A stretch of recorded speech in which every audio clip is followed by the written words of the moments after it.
ইসরায়েলের টানা বিমান হামলার প্রেক্ষাপটে ইরানের সর্বোচ্চ ধর্মীয় নেতা আয়াতুল্লাহ আলী খামেনি নিজেদের নিরাপত্তা নিশ্চিত করতে এবং ইসলামী প্রজাতন্ত্রের নেতৃত্ব কাঠামো রক্ষায় ব্যতিক্রমধর্মী কিছু পদক্ষেপ নিয়েছেন বলে দাবি করেছে নিউ ইয়র্ক টাইমস।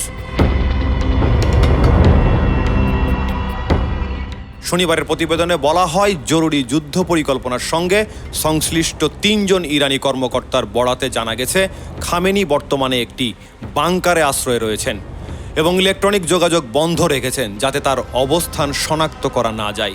তিনি সেনা কমান্ডারদের সঙ্গে যোগাযোগ রেখেছেন শুধু একজন বিশ্বস্ত সহকারীর মাধ্যমে।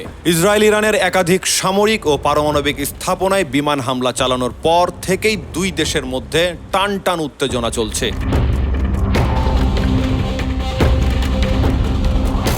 এর জবাবে ইরানও পাল্টা ক্ষেপণাস্ত্র হামলা চালিয়েছে। ইসরায়েলি কর্তৃপক্ষ জানিয়েছে, ইরানের হামলায় এখন পর্যন্ত ২৫ জন নিহত ও কয়েকশো জন আহত হয়েছে।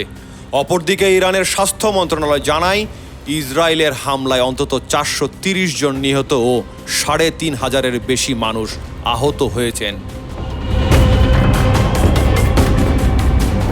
Mohammad Hasnat Mostafa, news 21 international desk.